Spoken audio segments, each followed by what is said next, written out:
আসসালামু আলাইকুম। বাংলাদেশের সর্বশেষ গুরুত্বপূর্ণ আপডেট সংবাদে আপনাকে স্বাগত। শুরুতেই সংবাদ শিরোনাম, পরে বিস্তারিত। প্রথমেই জানাবো আমাদের হাতে থাকা সর্বশেষ গুরুত্বপূর্ণ সবথেকে তাজা আপডেট সংবাদ। আওয়ামী লীগ ঠেকাতে মাঠে নেমেছে জামাত শিবির। কার্যক্রম নিষিদ্ধ আওয়ামী লীগের নাশকতা ও নৈরাজ্য ঠেকাতে ভোরেই রাজধানীতে অবস্থান নিয়েছে বাংলাদেশ জামাত ইসলামী ছাত্র শিবিরের নেতাকর্মীরা। আজ ফজরের নামাজের পরপরই তাদের বিভিন্ন পয়েন্টে অবস্থান নিতে শুরু করে। আজ শেখ হাসিনা রায় ঘোষণা হবে সে উপলক্ষে জামাত শিবিরের নেতাকর্মীরা সকাল থেকেই রাজপথে রয়েছেন। তারা বিভিন্ন স্লোগান দিচ্ছে আওয়ামী বিরোধী। এরপর জানাবো আওয়ামী নাশকতায় পড়ল 14টি বাস, ফুটল 17টি ককটেল। জুলাই বিপ্লবে গণহত্যার মামলায় শেখ হাসিনা সহ আসামিদের বিরুদ্ধে আজ বৃহস্পতিবার রায়ের তারিখ ঘোষণা করা হতে পারে। বিষয়টি কেন্দ্র করে বৃহত্তর নীলনকশা করেছে কার্যক্রম নিষিদ্ধ আওয়ামী লীগের নেতাকর্মীরা। তারা ইতিমধ্যে দেশের বিভিন্ন জায়গায় আগুন দিচ্ছে। এদিকে ঢাকা টাঙ্গাইল মহাসড়কে চলন্ত যাত্রীবাহী বাসে আগুন দিল আওয়ামী দুর্বৃত্তরা। ঢাকা টাঙ্গাইল মহাসড়কের বাইখোলা এলাকায় চলন্ত একটি যাত্রীবাহী বাসে আগুন দিয়েছে দুর্বৃত্তরা। আজ দিবাগত রাত 12:30টার দিকে এই ঘটনা ঘটেছে। পুলিশ ও স্থানীয় সূত্র থেকে জানা গেছে, স্টার নামের একটি যাত্রীবাহী বাসে তারা আগুন দিয়েছে। বাসটি পাবনার উদ্দেশ্যে যাচ্ছিল। জানাবো জুলাই হত্যার মামলায় হাসিনার রায়ের ক্ষণগণনা শুরু হয়েছে। ঢাকা এবং আশপাশে ব্যাপক নিরাপত্তা জোরদার। মানবতাবিরোধী অপরাধের মামলায় শেখ হাসিনার ভাগ্যে কি অপেক্ষা করছে, রায়ের সেই দিন নির্ধারণ হবে আজ। বিচারপতি গোলাম মর্তুজা মজুমদারের নেতৃত্বাধীন 3 সদস্যের আন্তর্জাতিক অপরাধ ট্রাইব্যুনাল একে আলোচিত এই মামলার দিনক্ষণ ঠিক করবেন। প্রসিকিউশনের অভিযোগ, বিচার বানচালে দেশজুড়ে নাশকতা শুরু করেছে আওয়ামী লীগ। এবং সর্বশেষ জানাবো গাজীপুরে পেট্রোল বোমা সহ নিষিদ্ধ ছাত্রলীগ ও স্বেচ্ছাসেবক লীগের 3 নেতা আটক। গাজীপুর সদর উপজেলা ঢাকা ময়মনসিংহ মহাসড়কের ফিনিক্স হ্যাসারি দক্ষিণ পাশ থেকে পেট্রোল বোমা সহ নিষিদ্ধ 2 ছাত্রলীগ নেতা ও এক স্বেচ্ছাসেবক লীগ নেতাকে আটক করেছে পুলিশ। প্রিয় দর্শক, এতক্ষণ শুনছিলেন সংবাদ শিরোনাম, এবারে বিস্তারিত। তবে তার আগে বন্ধুরা অনুরোধ থাকবে এই সংবাদটিতে একটি লাইক দিন। এই চ্যানেলে আপনি নতুন হয়ে থাকলে আমাদের সংবাদটি দেখতে দেখতে চ্যানেলটি সাবস্ক্রাইব করে রাখুন। কমেন্ট করে বন্ধুরা আপনার মূল্যবান মতামত জানিয়ে দিন আপনি বিশ্বের কোন দেশ থেকে বা বাংলাদেশের কোন স্থান থেকে আমাদের সংবাদটি দেখছেন এবং শুনছেন। আর বন্ধুরা সংবাদটি আপনার সোশ্যাল মিডিয়া ফেসবুকে শেয়ার করে বন্ধুদেরও দেখার সুযোগ করে দিন। আর গাজা যুদ্ধে আপনি যদি নিরীহ ফিলিস্তিনিদের ভালোবেসে থাকেন, কমেন্টে ইয়েস লিখে বিশ্ববাসীকে জানিয়ে দিন। এবারে বিস্তারিত। আওয়ামী লীগ ঠেকাতে মাঠে নেমেছে জামাত শিবির। কার্যক্রম নিষিদ্ধ আওয়ামী লীগের নাশকতা ও নৈরাজ্য ঠেকাতে ভোরেই রাজধানীতে অবস্থান নিয়েছে বাংলাদেশ জামাতে ইসলাম ও ইসলামী ছাত্র শিবিরের নেতাকর্মীরা। বৃহস্পতিবার 13 নভেম্বর ফজরের নামাজের পরপরই তাদেরকে বিভিন্ন পয়েন্টে অবস্থান নিতে দেখা যায়।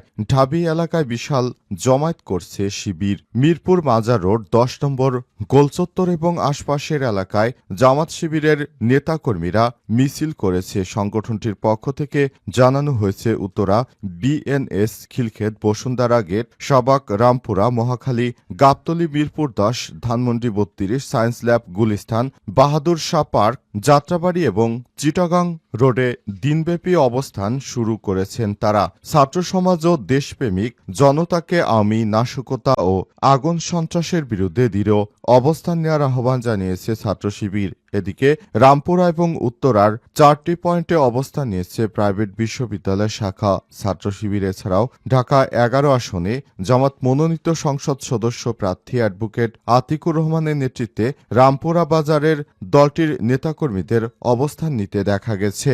এ সময় তারা আওয়ামী লীগের নাশকতার বিরুদ্ধে বিভিন্ন স্লোগান দিতে থাকেন। এর আগে বুধবার রাতে আওয়ামী লীগের নাশকতা ও দেশবিরোধী ষড়যন্ত্রের প্রতিবাদে গুলশানে বিক্ষোভ মিছিল মিছিল ও সমাবেশ করেছে জামাত ইসলাম। এদিন বনানী সেন্ট্রাল মসজিদের সামনে থেকে গুলশান পশ্চিম থানা জামাত ইসলামের উদ্যোগে এই বিক্ষোভ মিছিল শুরু হয়। এতে নেতৃত্ব দেন ঢাকা ১৭ আসনের জামাত মনোনীত সংসদ সদস্য পদপ্রার্থী এস.এম. খালিদুজ্জামান। প্রসঙ্গত, বুধবার আওয়ামী লীগের নাশকতা ও আগুন সন্ত্রাস প্রতিরোধে সারাদেশি নেতাকর্মীদের মাঠে থাকার ঘোষণা করে ৮ দল। এক সংবাদ সম্মেলনে বলা হয়েছে, ফ্যাসিবাদী শক্তির নাশকতা এবং অপতৎপরতা প্রতিরোধে ৮ দলের নেতৃত্ববৃন্দ সর্বস্তরের জনশক্তিসহ দেশব্যাপী রাজপথে অবস্থান করবেন। একই সঙ্গে ফ্যাসিবাদ বিরোধী সব দেশপ্রেমিক শক্তিকে রাজপথে নামার আহ্বান জানানো হয়েছে।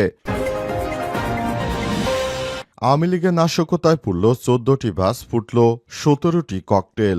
জুলাই বিপ্লবে গণহত্যার মামলায় শেখ হাসিনা সহ আসামিদের বিরুদ্ধে আজ বৃহস্পতিবার রায়ের তারিখ ঘোষণা করা হতে পারে। বিষয়টিকে কেন্দ্র করে বৃহত্তর নীলনকশা করছে কার্যক্রম নিষিদ্ধ আওয়ামী লীগ। ইতিমধ্যেই দেশজুড়ে পরিকল্পনা নাশকতা করছে দলটির ক্যাডারেরা। সাধারণ মানুষের মনে আতঙ্ক তৈরি ও জনজীবনে অচলাবস্থা সৃষ্টি করে রাজপথ দখলের অপচেষ্টা চালাচ্ছেন তারা। ইতিমধ্যেই গতকাল বুধবার পর্যন্ত ৪ দিনে ১৪টি বাসে অগ্নিসংযোগের ঘটনা ঘটেছে বলে জানা গেছে। এছাড়াও ১৪ দিনে ১৫ স্থানে অন্তত ১৭টি ককটেল বা হাতবোমার বিস্ফোরণ ঘটানো হয়েছে।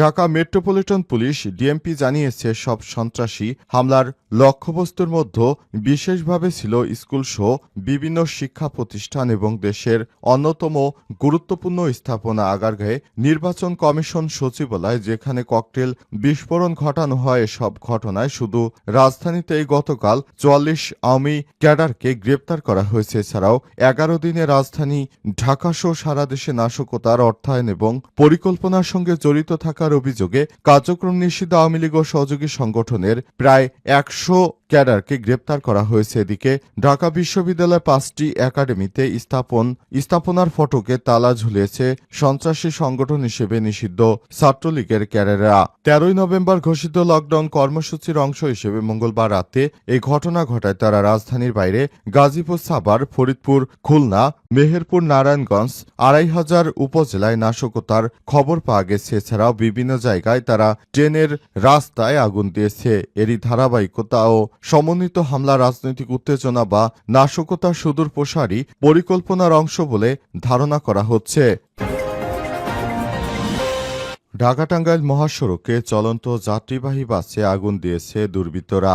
ঢাকা টাঙ্গাইল মহাসড়কের বাইখোলা এলাকায় চলন্ত একটি যাত্রীবাহী বাসে আগুন দিয়েছে দুর্বৃত্তরা। আজ দিবাগত রাত 12:30টার দিকে এই ঘটনা ঘটে। পুলিশ ও স্থানীয় সূত্র থেকে জানা যায়, বাংলা স্টার নামের একটি যাত্রীবাহী বাস ঢাকা থেকে পাবনার উদ্দেশ্যে যাচ্ছিল। ইতিমধ্যেই দুর্বৃত্তরা চলন্ত অবস্থায় বাসটিতে আগুন দেয়। এ সময় যাত্রীরা দ্রুত বাস থেকে নেমে প্রাণে রক্ষা পায়। খবর পেয়ে টাঙ্গাইল ফায়ার সার্ভিসের ২টি ইউনিট ঘটনাস্থলে পৌঁছে আগুন নিয়ন্ত্রণে আনে। টাঙ্গাইল ফায়ার সার্ভিস ও সিভিল ডিফেন্সের senior station officer SM. Humayun কান্নায়েন বলেছেন, আগুন নিয়ন্ত্রণে আনা হয়েছে। সৌভাগ্যক্রমে কোনো হতাহতের ঘটনা ঘটেনি।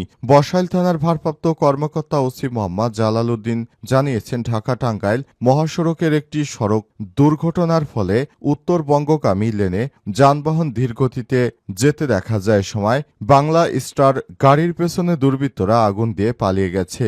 এতে বাসে থাকা যাত্রীরা নিরাপদে বের হয়ে আসলেও বাসটিতে আগুন লেগে পুড়ে যায়। ফলে ফায়ার সার্ভিসের কর্মীরা এসে বাসের আগুন নিয়ন্ত্রণ আনে। এই ঘটনায় কোনো হতাহতের ঘটনা ঘটেনি। বিষয়টি তদন্ত সাপেক্ষে প্রয়োজনীয় ব্যবস্থা গ্রহণ করা হবে।